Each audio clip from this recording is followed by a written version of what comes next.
Mari kita berdiri, kami mengakui iman kami dengan pengakuan iman Rasuli. Mari kita baca pengakuan iman Rasuli 1, 2, 3.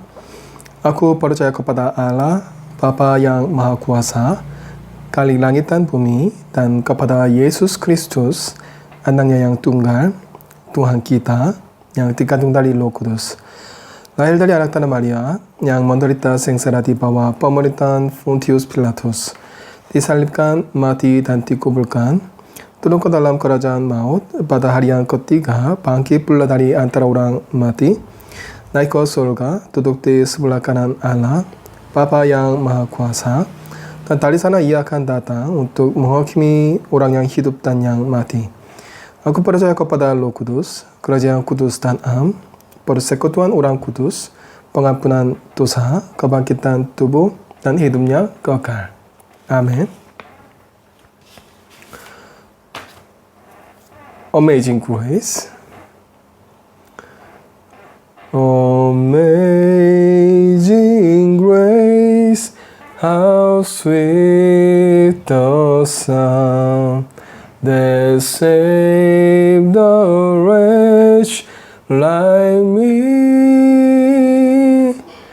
I once was lost, but now am found. Was blind, but now I see. Amazing grace, how sweet the sound that saved a wretch like me. I once was lost, but now am found. Was blind, but now I see. Amin. Mari kita berdoa. Saya berdoa dalam bahasa Korea. Mari kita berdoa. 주님 감사합니다. 하나님, 오늘 저희가 또 이 자리에 함께 모여서 함께 예배드리기 허락하심에 주님 너무나 감사드립니다. 이 자리에 함께 우리 블라트나 아궁, 리아나, 이브요하나, 헬다, 파파게네사, 이미니코, 엘조, 이브민, 사랑, 그리고 저까지, 그리고 페브리카 지금 기억하여 주셔서 저희가 성령 충만함을 채워주셨고 주님과 늘 동행하며 함께하는 저희가 될 수 있도록 붙들어 주시옵소서. 아버지, 제가 또 하나님의 말씀을 전할 때 성령 충만함을 채우셨고 자로나 우러나 치우치지 않도록 도와주셨고 하나님 말씀 담대하게 선포할 수 있도록 주여 붙들어 주시옵소서. 하나님 감사합니다. 이 모든 말씀 사랑의 우리 주 예수 그리스도 이름으로 기도드립니다. 아멘. Ya, selamat pagi semua. Semuanya sehat? Ya, puji Tuhan. Hari ini kita beribadah secara online, tapi hari ini khususnya kita beribadah dengan hanya suara, suara saja. Saya terkena virus corona. Kesehatannya makin baik, tapi masih kurang. Jadi ini agak sulit untuk membuat video yang lengkap. Jadi sekarang saya duduk di kursi dan hanya merekam video ini dengan suara saya. Jadi saya membutuhkan pengertian Anda sekalian. Hanya minggu ini aja. Baik. Ya. Mari kita baca firman hari ini bersama-sama. Yohanes 10 ayat 30. Minta maaf. Yohanes 10 ayat 30. Mari kita baca bersama. 1, 2, 3. Aku dan Bapa adalah satu. Ya, sekali lagi. Aku dan Bapa adalah satu. Amin. Kita itulah mempertimbangkan apa yang sering disebut atribut Tuhan yang bermoral atau dapat dikomunikasikan. Dan dengan melakukan itu, kita diingatkan bahwa minat kita bukanlah pada pengajaran intelektual atau teoretis. Semua ini penting bagi kita untuk mengenal Tuhan, untuk benar-benar menyembah Dia, memiliki persekutuan dengannya, dan diberkati olehnya. Jadi meskipun kita berurusan dengan doktrin yang sangat mendalam, tujuannya sangat praktis. Ada ajaran mengapa kesalahan dan ajaran sesat telah ditemui dalam kehidupan individu dan gereja secara keseluruhan selama berabad-abad terakhir dalam sejarah gereja.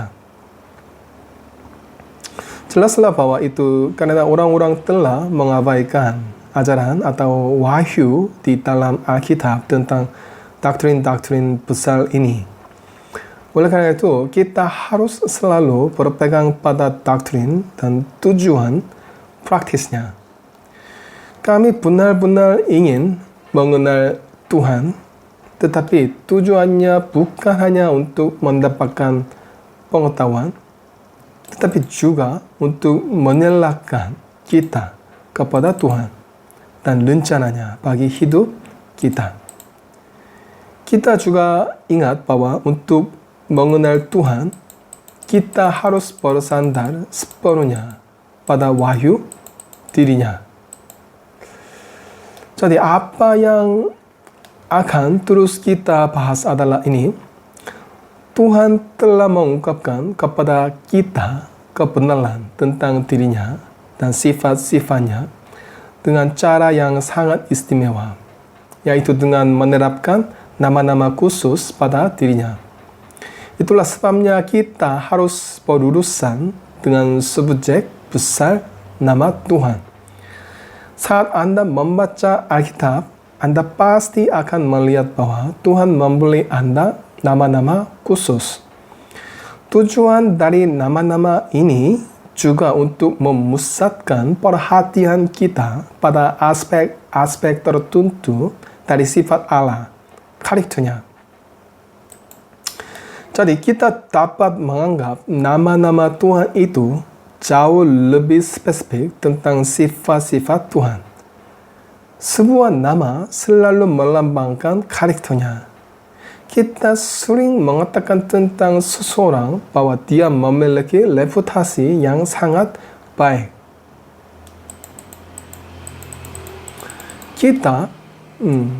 Kita dapat mengatakan demikian tentang seorang dokter atau seorang pengacara. Dan ketika kita mengatakan demikian, yang kita maksudkan adalah bahwa itu ia memiliki karakter yang baik untuk profesinya. Dia memiliki kualitas dan kemampuan tertentu yang kami sukai. Oleh karena itu, nama menunjukkan siapa seseorang sebenarnya. Karakter, watak, budaya, dan lain-lain. Setiap kali Anda melihat nama-nama Tuhan diberikan dalam Alkitab, Anda akan tahu bahwa nama-nama itu menunjukkan hal ini dengan tepat. Itulah sebabnya beberapa karakter dalam Alkitab meminta Tuhan untuk mengungkapkan namanya. Sebuah insiden terkenal terkait dengan ini adalah kisah Yakub yang menghabiskan malam naas di Peniel dalam perjalanan kembali ke kampung halamannya. Minta maaf. Minta maaf. Sebuah insiden terkenal terkait dengan ini adalah kisah Yakub yang menghabiskan malam naas di Peniel dalam perjalanan kembali ke kampung halamannya. Saya ulangi. Dia menjadi orang kaya dan segalanya tampak sempurna. Itu benar-benar, tapi ada satu kesulitan besar. Dia tahu bahwa saudaranya Esau akan keluar untuk menemuinya Dan dia takut karena dosa-dosa yang telah dia lakukan terhadapnya di masa lalu. Jadi dia mengirim semua yang dia miliki, istri dan harta, bundanya ke sebelah sungai dan ditinggalkan sendirian di sisi sungai ini. Kemudian seorang pria mulai berkelahi dengannya. Dan Yakub menyadari bahwa ini adalah sesuatu yang tidak biasa. Yakub sadar akan sesuatu yang ilahi di dalam dia. Jadi dia berkata kepada orang yang bertarung dengannya, katakan padaku namamu. Ya, Kejadian 32 ayat 29. Artinya, siapa kamu? Katakan yang sebenarnya tentangmu. Dia benar-benar mengatakan ini. Engkau sepertinya luar biasa. Aku ingin tahu persis siapa dirimu. Kasus di mana nama Tuhan melambangkan watak Tuhan dapat dilihat dalam Mazmur 22 ayat 22. Aku menyatakan nama Tuhan kepada saudara-saudaraku. Dan dalam perjanjian baru, tepat sebelum kematiannya di kayu salib, Tuhan kita membuat klaim besar. Aku telah menyatakan namamu kepada semua orang yang engkau berikan kepada aku. Berdasarkan Yohanes 17 ayat 6. Kemudian dia berkata, aku telah memberitahukan namamu kepada mereka. Mengungkapkan nama Tuhan berarti mengatakan kebenaran tentang Tuhan. Ini adalah ekspresi kebenaran agung tentang karakter Tuhan dalam bentuk yang dapat dipahami dan dipahami orang. Jadi mari kita lihat beberapa nama yang dikaitkan dengan Tuhan dalam Alkitab dan apa yang mereka sampaikan. Pertama, ada nama El. Ini berarti pertamanya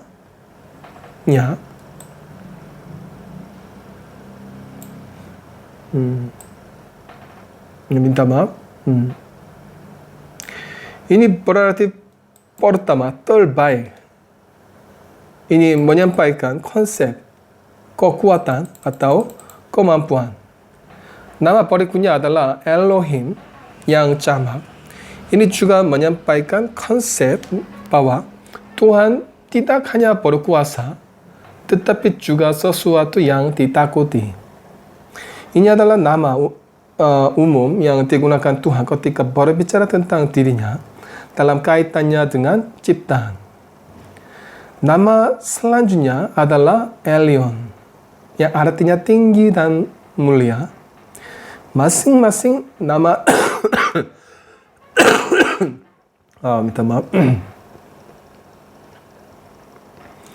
Masing-masing nama ini menceritakan sesuatu yang istimewa tentang Tuhan dan digunakan untuk menunjukkan khusus pada pribadi dan karakter Tuhan.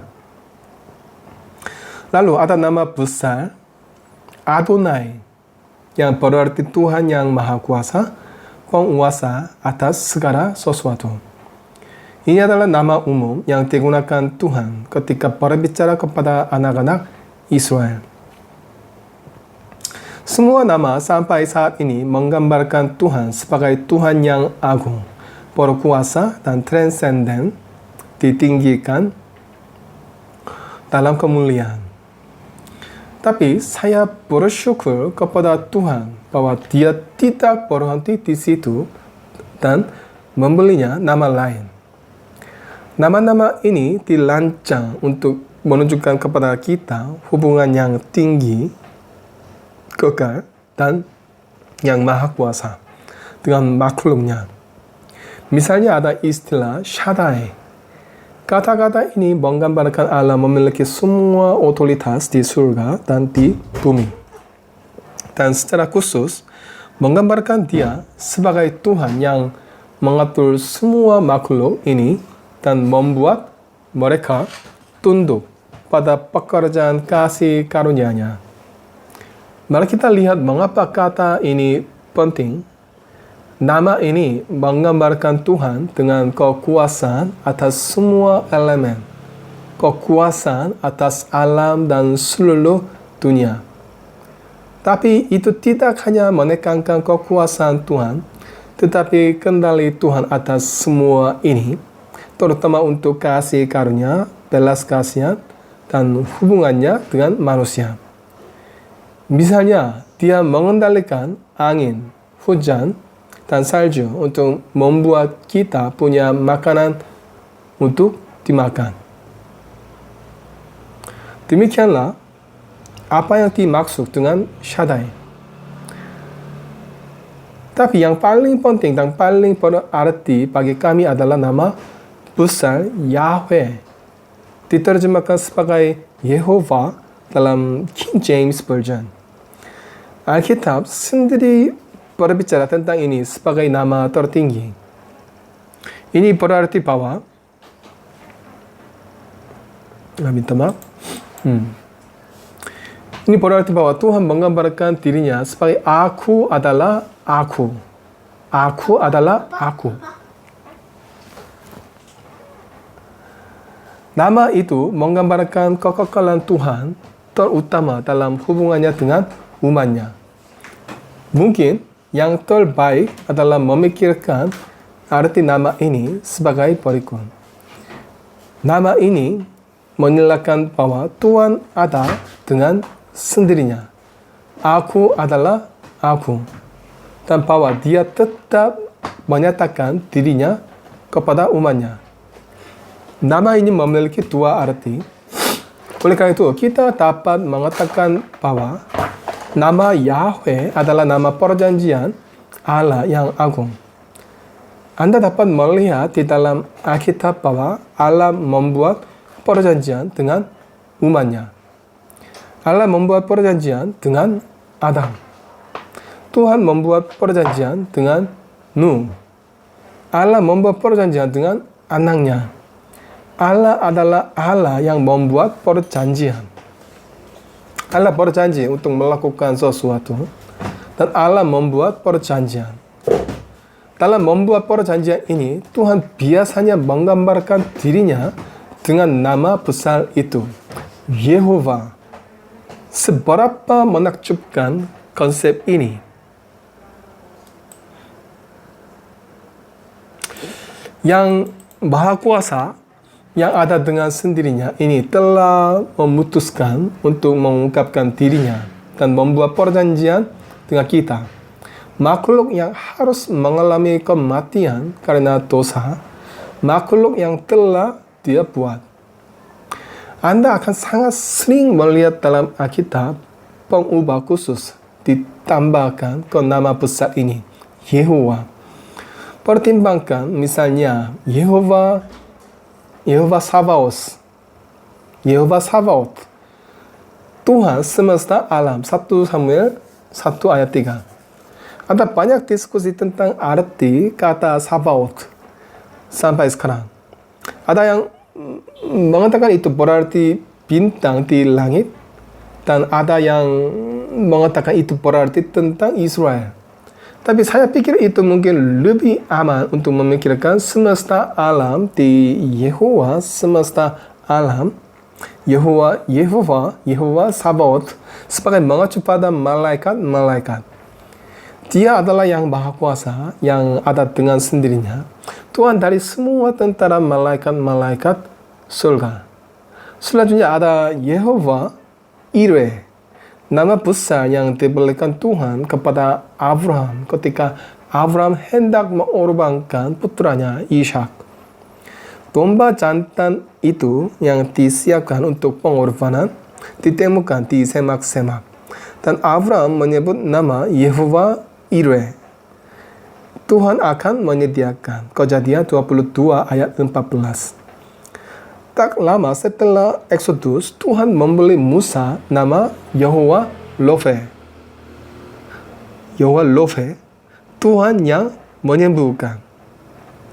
Setelah mempermanis air pahit marah bagi orang-orang, Tuhan berbicara kepada orang-orang. Firman-Nya, Keluaran 15 ayat 26. Firman-Nya, jika kamu sungguh-sungguh mendengarkan suara Tuhan, Allahmu dan melakukan apa yang benar di matanya dan memasang telingamu kepada perintah-perintahnya dan tetap mengikuti segala ketetapannya, maka aku tidak akan menimpakan kepadamu penyakit manapun yang telah kutimpakan kepada orang Mesir. Sebab aku Tuhanlah yang menyembuhkan engkau. Nama selanjutnya adalah Yehova Nisi, yang artinya Yehova Panjiku.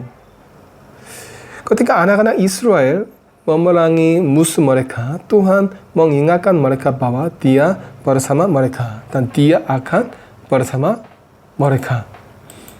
Allah akan menjadi panji mereka. Di mana-mana anak Israel akan menaklukkan dan memperoleh kemenangan. Ya, berdasarkan Qur'an 17 ayat 15. Yehova Shalom adalah nama yang Tuhan nyatakan kepada Gideon. Hal ini dapat dilihat dalam Hakim-Hakim 6 ayat 24. Yang berarti bahwa Tuhan mengirimkan damai sejahtera dan Tuhan adalah damai sejahtera kita. Dia memang Tuhan kedamaian. Sebagai Allah damai sejahtera, Allah membawa Tuhan kita, Yesus, gembala agung dari domba-domba, dari kematian. Berdasarkan Ibrani 13 ayat 20. Tuhan menyatakan dirinya sebagai Tuhan damai bahagia di hari-hari tanpa hukum dari hakim lama. Mazmur 23 berisi nama yang sangat indah. Yehuwa gembalaku, Yehuwa Loe. Tuhan adalah gembalaku, takkan kekurangan aku. Dan di dalam Yeremia 23 ayat 6, kita menemukan Yehuwa Tzidkenu, yang artinya Yehuwa kebenaran kita. Beberapa Alkitab bahasa Inggris menggunakan huruf besar untuk nama ini. Ada juga nama Yehowa Shammah, yang artinya Yehowa ada. Ini dicatat dalam Yeskiel 48 ayat 35 sebagai Tuhan ada di sana. Jadi, Anda melihat bahwa semua nama ini menyampaikan makna yang besar dan indah, penuh kenyamanan dan penghiburan. Tujuan dari berkhotbah dan menguraikan Alkitab adalah dalam arti tertentu untuk menanamkan dalam pikiran kita nama-nama ini dan arti serta maknanya. Ketika Tuhan kita yang terberkati berkata, "Aku telah menyatakan namamu kepada semua orang yang engkau berikan kepadaku dari dunia." Yohanes 17 ayat 6. Yesus sedang mengungkapkan semua karakteristik Tuhan ini. Yesus sedang mengajar murid-muridnya bagaimana berpikir tentang Tuhan dan bagaimana mengenal Dia. Yesus menunjukkan kepada mereka bahwa mereka seharusnya tidak menganggap Tuhan sebagai energi yang samar-samar. Benar-benar tidak. Tuhan adalah pribadi, bertindak sebagai pribadi dan menyatakan dirinya. Tuhan memberitahu kita kebenaran yang luar biasa tentang dirinya melalui nama-nama yang telah Dia berikan kepada kita. Juga hanya ketika kita mengenal Tuhan melalui nama-nama ini, kita dapat menemukan kedamaian, kenyamanan, dan sukacita dalam iman kita.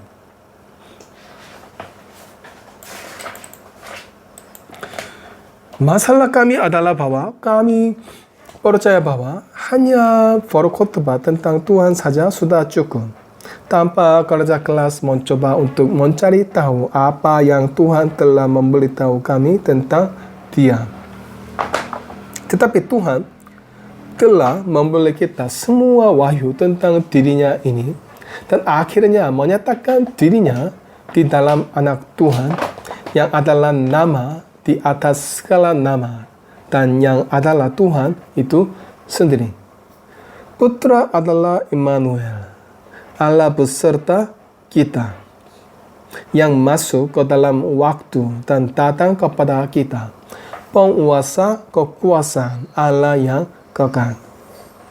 Saya pikir masalah dengan nama-nama Tuhan harus diselesaikan pada tingkat ini. Namun ketika kita membaca Alkitab dan merenungkan nama-nama ini, kita akan menemukan bahwa nama-nama itu mengandung kekayaan pengajaran yang luar biasa.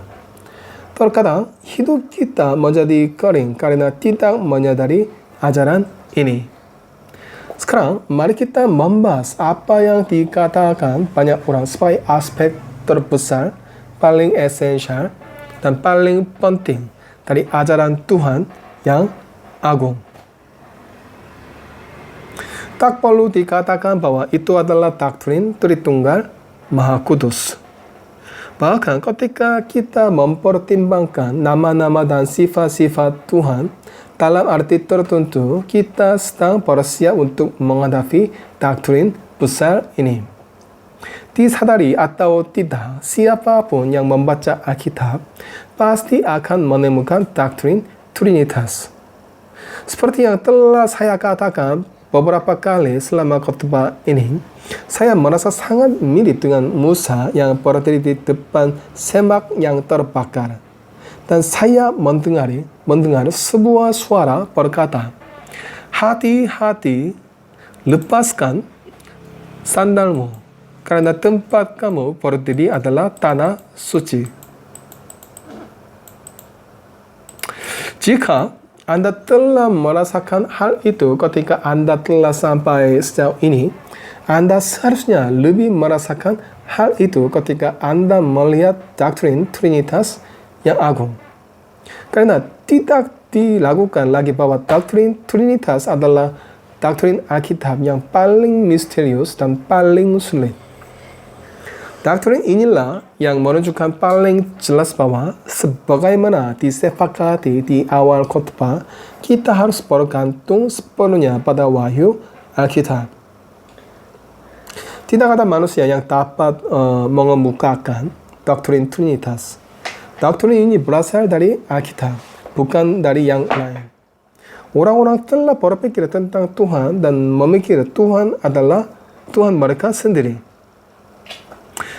Tapi tidak ada orang yang bisa menemukan doktrin Trinitas. Ketika saya mendekati doktrin ini, saya ingin menunjukkan satu hal lagi. Tidak ada pertanyaan sama sekali bahwa doktrin Trinitas adalah doktrin yang paling unik dari iman Kristen. Beberapa dari Anda mungkin terkejut mendengar ini, tetapi kami akan membuktikan fakta ini saat kami melanjutkan khotbah. Bukankah agak aneh bahwa terlepas dari kenyataan bahwa Trinitas adalah doktrin yang paling unik, kita jarang mendengarnya? Saya berbicara terutama kepada orang-orang Kristen evangelis.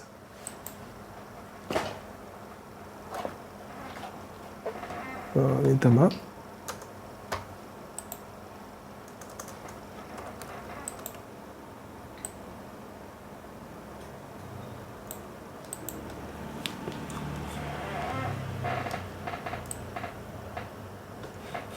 Minta maaf. Ya.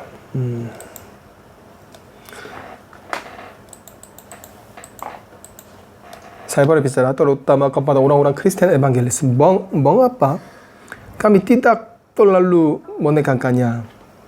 Anda pasti akan menjawab karena doktrin ini sulit dan misterius. Tapi itu tidak bisa menjadi alasan. Kita harus benar-benar menganggap setiap doktrin dalam Alkitab berasal dari Tuhan. Dan tidak ada yang lebih penting dari ini.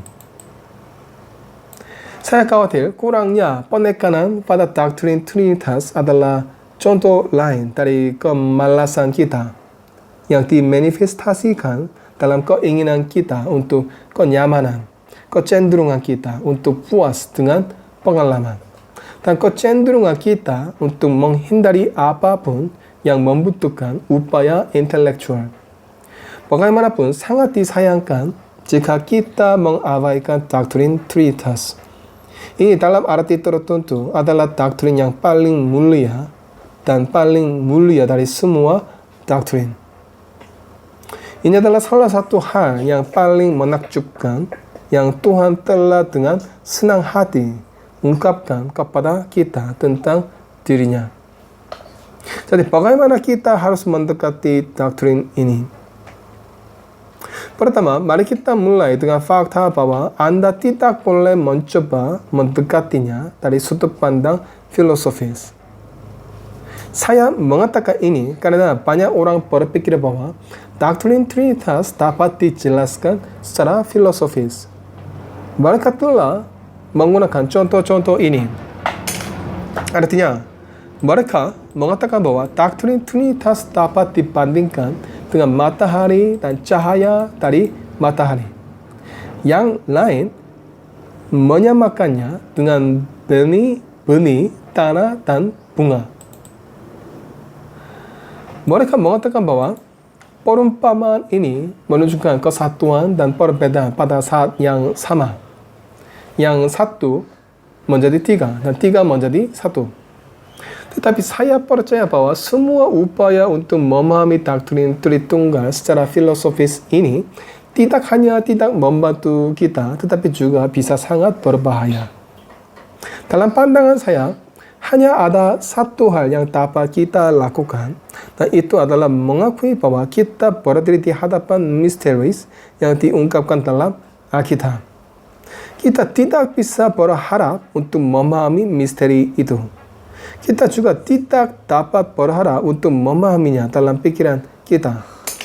Ini benar-benar di luar kemampuan kami.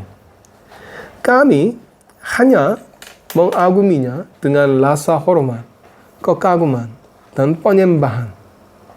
Jika saya berani mencoba untuk menjelaskan dalam bahasa filosofis sekecil apapun, seperti yang telah saya katakan secara singkat sebelumnya, doktrin bahwa Tuhan adalah cinta atau penekanan bahwa salah satu atribut Tuhan adalah cinta, itu sendiri merupakan multiplicitas pribadi dalam keilahian. Jika Tuhan yang kekal adalah cinta, maka Dia terus mencintai sebelum penciptaan, bahkan sebelum waktu diciptakan. Tetapi siapa yang Tuhan cintai? Bukankah fakta ini hampir pasti mengklaim Trinitas? Memang, kita mengajarkan bahwa tiga pribadi yang diberkati dalam Trinitas telah saling mencintai dengan sempurna untuk selama-lamanya.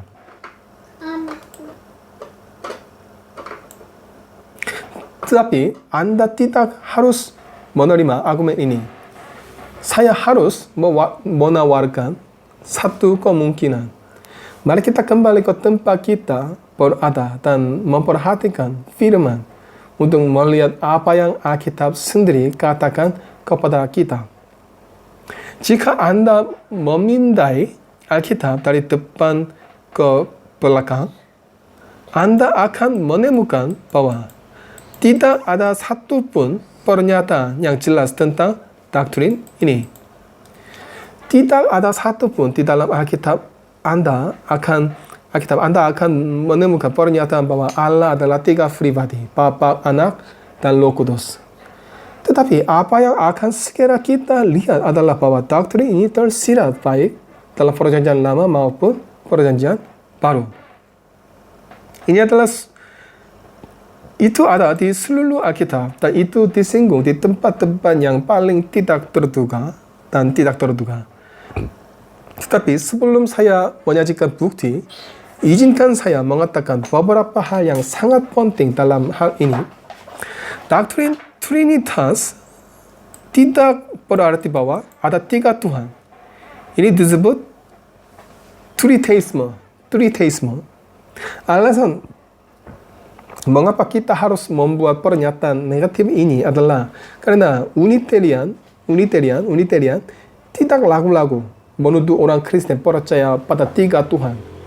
Mereka bilang, Anda menyebut kami Unitarian, monoteis, Karena Anda memiliki doktrin Bapa, Anak, dan Roh Kudus. Kami akan menyebut Anda Triteis. Anda sebenarnya berbicara tentang tiga dewa. Kami menolak Triteisme sepenuhnya. Penekanan khusus di seluruh perjanjian lama adalah bahwa hanya ada satu Allah yang benar dan hidup. Dengarlah, hai Israel, Tuhan Allah kita adalah satu-satunya Tuhan. Ulangan 6 ayat 4. Itu adalah pesan yang berulang kepada anak-anak Israel. Dan itu jelas merupakan pesan yang mutlak diperlukan. Karena informasi ini, pengetahuan ini, hanya diberikan kepada anak-anak Israel di antara bangsa-bangsa di dunia. Mereka dikelilingi oleh orang-orang yang percaya pada berbagai dewa. Masalah di zaman perjanjian lama adalah politeisme. Orang-orang percaya pada berbagai dewa, termasuk dewa Ferang dan dewa perdamaian, Baal, Asera, Jupiter, Mars, Merkurius, semua dewa ini. Anak-anak Israel dipanggil di atas skalanya untuk mewartakan keunikan Tuhan dan fakta bahwa hanya ada satu Tuhan. Ketika Tuhan kita berkata, Aku dan Bapa adalah satu, Yohanes 10 ayat 30, dia sebenarnya mengatakan hal yang sama, bukan Tuhan. Yakobus juga menyebutkan ini. Dia berkata, apakah Anda percaya bahwa hanya ada satu Tuhan? Yakobus 2 ayat 19. Oleh karena itu, ketika mempertimbangkan doktrin Tritunggal Maha Kudus dan diberkati ini, apakah kita akhirnya memahaminya atau tidak? Kita harus terus mengatakan bahwa kita tidak percaya pada tiga Tuhan. Hanya ada satu Tuhan.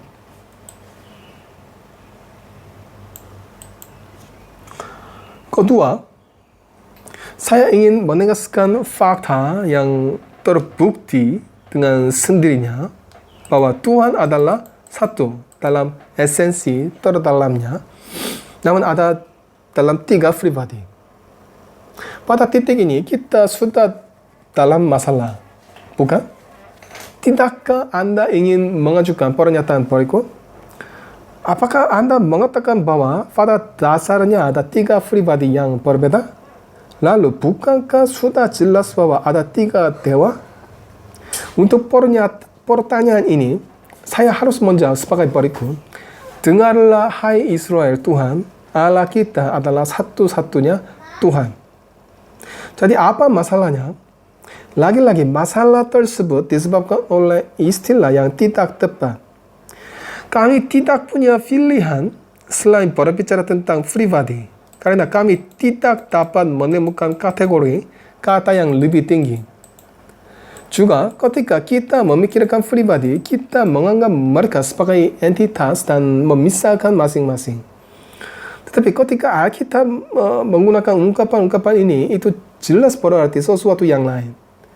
Saya tidak mencoba untuk bertindak seperti hanya saya sendiri memahami itu. Tidak ada yang bisa mengerti ini. Selama berabad-abad, para pemikir besar gereja telah bergumul dengan masalah ini dan telah mencoba untuk menjelaskannya. Tetapi mereka juga tidak bisa menjelaskan. Lagi pula mereka tidak bisa melakukan lebih dari kita. Mereka mengatakan bahwa Tuhan adalah satu, namun satu Tuhan ada dalam tiga pribadi dalam sifat batinnya yang paling utama. Izinkan saya memperkenalkan pernyataan doktrin ini dari pengakuan iman Westminster yang terkenal. Dalam keilahian ada tiga pribadi, Bapa, Putra, dan Roh Kudus. Ketiganya adalah satu Tuhan, sama dalam esensi, setara dalam kekuasaan dan kemuliaan. Saya sangat menyarankan Anda membeli pengakuan iman Westminster. Ini berisi definisi hebat ini dalam bentuk yang paling nyaman untuk Anda gunakan. Doktrin Trinitas Agung ditulis seperti di atas, dan saya akan meringkasnya sebagai berikut. Artinya Bapa adalah Allah dan Anak juga adalah Allah. Bukan dua Tuhan, tetapi satu Tuhan pada hakikatnya. Bapa dan Anak sama-sama kekal. Yohanes 1 ayat 1 juga mendukung pernyataan ini. Pada mulanya adalah firman. Firman itu bersama-sama dengan Allah. Dan firman itu adalah Allah.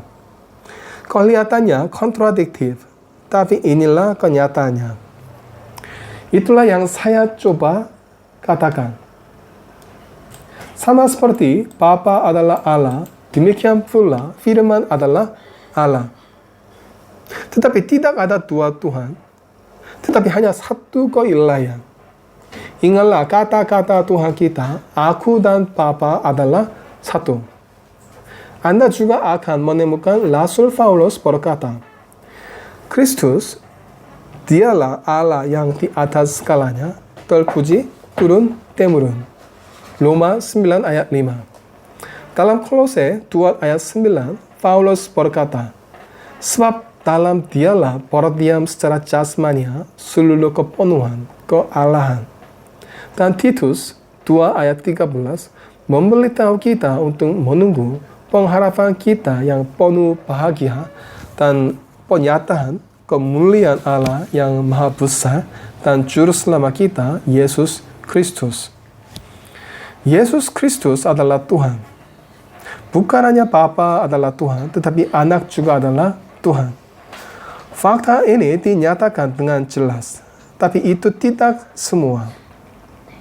Ketika kita membaca Injil, kita tidak menemukan bahwa atribut yang hanya dapat dikaitkan dengan Tuhan sedang dikaitkan dengan Tuhan Yesus Kristus. Misalnya, kekekalan Allah dikaitkan dengan Yesus Kristus. Sebelum Abraham jadi, aku ada. Yohanes 8 ayat 58. Tanpa lagu, Yesus berkata, kekudusan dan kehidupan juga dikembalikan kepada Yesus. Tuhan kita berkata, sebab nama seperti Bapa mempunyai hidup dalam dirinya sendiri, demikian juga diberikannya Anak mempunyai hidup dalam dirinya sendiri. Yohanes 5 ayat 26. Ia juga berkata, sama seperti engkau telah memberikan kepadanya kuasa atas segala yang hidup, demikian pula ia akan memberikan hidup yang kekal kepada semua yang telah engkau berikan kepadanya. Yohanes 17 ayat 2. Ini hanya layak bagi Tuhan. Selanjutnya, kekekalan dikembalikan kepada Yesus. Yesus Kristus tetap sama, baik kemarin maupun hari ini, dan sampai selama-lamanya. Ibrani 13 ayat 8. Anda akan ingat bahwa kami menangani atribut-atribut ini ketika kami mempertimbangkan atribut Tuhan. Berikutnya adalah kemahakuasaan. Kepadaku telah diberikan segala kuasa di surga dan di bumi. Matius 28 ayat 18. Dengan Dia tidak ada yang tidak mungkin. Hal yang sama berlaku untuk kemahadilan. Yesus berkata, aku menyertai kamu selalu sampai kepada akhir zaman. Matius 28 ayat 20. Karena Yesus serius, Dia tahu segalanya dan tidak ada yang disembunyikan darinya. Karena Tuhan tahu apa yang ada di dalam diri seseorang. Tidak perlu mendengarkan orang lain. Lihatlah Yohanes 2 ayat 25. Tuhan tahu apa yang dipikirkan orang. Tuhan bisa saja berkata kepada Nathanael, aku telah melihat engkau di bawah pohon ara. Yohanes 1 ayat 48. Tuhan dapat melihat pikiran dan pikiran terdalam dari orang-orang. Segala sesuatu diciptakan olehnya dan olehnya mereka ada. Tuhan berkata Dia memiliki otoritas untuk menghakimi. Yohanes 5 ayat 27. Dan Dia akan menjadi hakim. Dengan cara ini, atribut ilahi Allah dikembalikan kepada Yesus tanpa lagu-lagu. Jadi kami mengatakan bahwa Bapa adalah Tuhan, dan kami juga mengatakan bahwa Anak adalah Tuhan. Ya betul, tetapi kita juga harus mengatakan bahwa Roh Kudus adalah Allah. Ingat kata-kata menakutkan yang Petrus katakan kepada Ananias dan Safira. Ananias, mengapa setan memenuhi hatimu dan kamu menipu Roh Kudus? Ia tidak berbohong kepada manusia tetapi kepada Allah. Kisah Para Rasul 5 ayat 3-4. Dia berkata, kamu berbohong kepada Roh Kudus. Anda berbohong kepada Tuhan karena Anda berbohong kepada Roh Kudus. Perjanjian baru berbicara tentang dosa menghujat Roh Kudus. Tuhan kita berkata, sebab itu aku berkata kepadamu, segala dosa dan hujat manusia akan diampuni. Tetapi hujat terhadap Roh Kudus tidak akan diampuni. Anda juga akan menemukan kata-kata yang sama di bagian paralel. Pengakuan iman baptisan yang dicatat di akhir Injil Matius adalah baptisan mereka dalam nama Bapa dan Anak dan Roh Kudus. Matius 28 ayat 19. Rasul juga berdoa, kasih karunia Tuhan Yesus Kristus dan kasih Allah dan persekutuan Roh Kudus menyertai kamu sekalian. 2 Korintus 13 ayat 13. Oleh karena itu, Alkitab menegaskan bahwa Roh Kudus adalah Allah, sama seperti Bapa dan Anak adalah Allah. Ada juga banyak contoh dalam Alkitab tentang tiga pribadi yang merujuk satu sama lain. Sebagaimana kita dapat melihat Tuhan kita merujuk pada penolong yang lain. Yohanes 14 ayat 16 yang akan diutus oleh Dia dan Bapa. Ada orang-orang yang mencoba menyangkal doktrin Tritunggal Maha Kudus dengan cara-cara berikut. Mereka bilang tidak ada tiga pribadi, tetapi hanya satu pribadi. Dan hanya ada satu Tuhan. Tetapi Tuhan yang satu itu dapat menyatakan dirinya dalam banyak cara yang berbeda. Kadang-kadang ia menyatakan dirinya sebagai Bapa dan di lain waktu ia menyatakan dirinya sebagai Anak. Dan di lain waktu ia menyatakan dirinya sebagai Roh Kudus. Dan kemudian mereka mencoba gunakan analogi manusia untuk membantu memahami. Misalnya orang yang sama bisa menjadi suami, ayah, dan pengkhotbah. Artinya satu orang memiliki tiga hubungan yang berbeda. Tetapi Alkitab menyangkal semua itu. Alkitab menyangkal semua itu. Ada tiga pribadi dalam keilahian. Tiga pribadi itu saling menyebut. Ketika minta maaf. Ketika Kristus berbicara tentang pribadi lain, Dia tidak berbicara tentang dirinya sendiri, tetapi tentang pribadi lain dalam Trinitas. Oleh karena itu, kami menolak ajaran apapun bahwa hanya ada satu Tuhan dan bahwa Dia memanifestasikan dirinya dengan cara yang berbeda ini.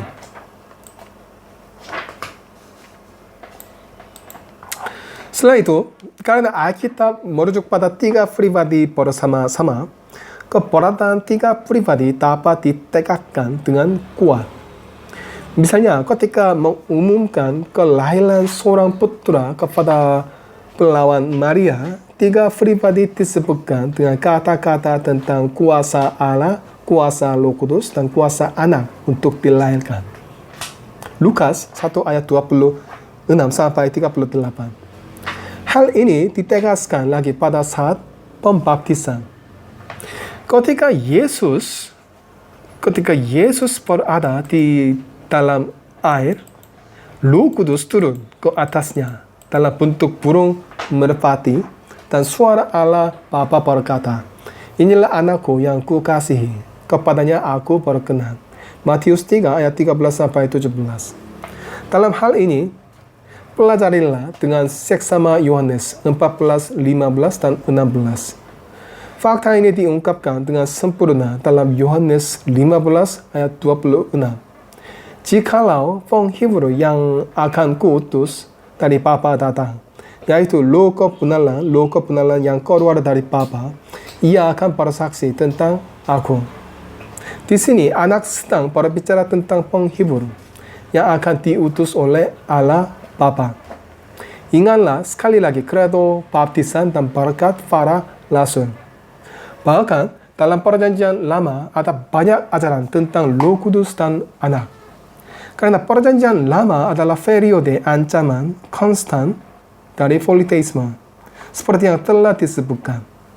Anda mungkin berpikir bahwa perjanjian lama tidak menggambarkan doktrin Trinitas sejelas perjanjian baru. Terlebih lagi, doktrin Trinitas tidak diberikan kepada kita dalam bentuk yang lengkap dan jelas sampai Putra berinkarnasi dan mengutus Roh Kudus. Baru setelah Roh Kudus datang, orang-orang bisa menerima doktrin ini. Namun bahkan sampai sekarang masih merupakan doktrin yang suci, misterius, dan sulit. Namun doktrin ini dicatat dalam perjanjian lama. Jika Anda hanya membuka pasal pertama dari Kejadian, Anda akan menemukan bahwa doktrin Trinitas dinyatakan dengan jelas. Perhatikan nama Tuhan Elohim, ini jamak. Tuhan berbicara tentang dirinya dalam bentuk jamak. Apakah Anda ingat apa yang Tuhan katakan tentang penciptaan manusia dalam Kejadian 1 ayat 26? Baiklah, kita menjadikan manusia menurut gambar dan rupa kita. Mengapa dia mengatakan kita? Mengapa dia mengatakan kita? Hanya ada satu cara untuk menjelaskan ini dengan benar. Karena Tritunggal Maha Kudus. Ketika manusia berdosa dalam Kejadian 3 ayat 22, Tuhan berkata tentang manusia ini, lihatlah, orang ini telah menjadi seperti salah satu dari kita dalam pengetahuan tentang yang baik dan yang jahat. Dalam kasus Menara Babel dalam Kejadian 11 ayat 7, mari kita turun dan mengacaukan bahasa mereka di sana. Dia berkata, Yesaya 6 ayat 8 mengatakan, dan aku mendengar suara Tuhan berkata, siapakah yang akan kuutus dan siapa yang akan pergi untuk kita? Istilah-istilah ini sendiri menunjukkan Trinitas. Anda mungkin ingat, saya menyebutkan utusan perjanjian dalam khotbah sebelumnya. Ada banyak referensi tentang utusan perjanjian ini dalam perjanjian lama. Tetapi kita telah sampai pada satu-satunya kesimpulan yang mungkin bahwa dia tidak lain adalah Tuhan Yesus Kristus sendiri. Ya betul, dengan cara itu dia menyatakan dirinya. Itu bukan inkarnasi, itu adalah manifestasi ilahi, di mana Putra muncul sebagai utusan perjanjian. Anda juga akan mengingat penyebutan Roh Kudus di awal kitab Kejadian. Di sana dinyatakan bahwa Roh Kudus melayang-layang di atas air. Roh Kuduslah yang membuat para nabi berbicara. Roh Kuduslah yang datang ke Betsalel ketika tabernakel sedang dibangun dan memungkinkan untuk melakukan pekerjaan yang rumit. Keluaran 31 ayat 2-5. Doktrin agung dari Tritunggal Maha Kudus banyak diajarkan dalam perjanjian lama maupun perjanjian baru. Akhirnya izinkan saya mengajukan satu pernyataan terakhir. Apa hubungan antara ketiga pribadi tersebut? Jawaban yang ditemukan di seluruh Alkitab adalah bahwa mereka hidup berdampingan selamanya. Tidak ada yang namanya hubungan ketergantungan. Ketika Yesus disebut anak, itu tidak berarti bahwa dia lebih rendah dari Allah Bapa atau bahwa dia lebih rendah dalam hal apapun. Fakta bahwa dia adalah anak berarti dia setara dengan Bapa. Anak tidak berada di bawah atau berbeda dari Bapa, tetapi adalah gambar wujud Allah. berdasarkan Ibrani 1 ayat 3. Sebagai anak, dia identik dan setara dengan papanya, Bapa. Kebenaran Alkitabiah, kebenaran Kristen menuntun kita untuk mengatakan bahwa ada 3 pribadi. Tetapi kita tidak boleh mengatakan bahwa ada 3 Tuhan. Ini adalah misteri besar dan abadi. Tetapi meskipun ketiga pribadi dari Trinitas itu setara dan hidup berdampingan secara kekal, ada perbedaan antara Trinitas demi keselamatan kita. Dalam banyak hal, ini adalah aspek yang paling mulia dari doktrin Trinitas. Sebuah perbedaan dibuat antara 3 pribadi dan untuk keselamatan kita. Semacam hubungan seperti Tuhan budak muncul di antara ketiga pribadi. Bapa menciptakan, memilih, dan menetapkan rencana keselamatan. Anak diutus oleh Bapa untuk menyelesaikan keselamatan ini. Roh Kudus diutus oleh Bapa dan Anak untuk menerapkan keselamatan. Ini adalah ide yang kagum. Ini berarti bahwa 3 pribadi dari Tritunggal Maha Kudus berbagi pekerjaan mereka untuk keselamatan saya. Putra mempercayakan dirinya pada kehendak Bapa, dan Roh Kudus mempercayakan dirinya pada kehendak Bapa dan Putra. Roh Kudus tidak berbicara tentang dirinya sendiri, tetapi memberikan kesaksian tentang dia, tentang Anak. Meskipun setara dan kekal dengan Bapa, Putra tidak berbicara tentang dirinya sendiri, tetapi menerima firman dan pekerjaannya dari Bapa. Jadi, dalam arti tertentu, kita dapat mengatakan bahwa Bapalah yang mengutus Anak, Anak yang datang dan melakukan pekerjaan itu, dan Roh Kudus yang menerapkannya. Tetapi pada saat yang sama, kita harus mengatakan bahwa Allah ada di dalam mereka semua. Sebab Allah mendamaikan dunia dengan dirinya oleh Kristus dengan tidak memperhitungkan pelanggaran mereka. Ia telah mempercayakan berita pendamaian itu kepada kami. 2 Korintus 5 ayat 19. Ada semacam pembagian kerja, tetapi tetap ada kesatuan dalam tujuan dan dalam semua pelaksanaannya. Pada awal khotbah hari ini, saya mengatakan bahwa kita berusaha untuk mendekati misteri terbesar dari Alkitab dan iman Kristen. Ini adalah kebenaran yang paling mulia dan paling agung. Tolong jangan berusaha untuk memahami semua ini dengan alasan. Kita harus menerima kebenaran ini sebagaimana telah diungkapkan, rendah hati dan seperti anak kecil, dan datang untuk beribadah dengan pemujaan dan keajaiban.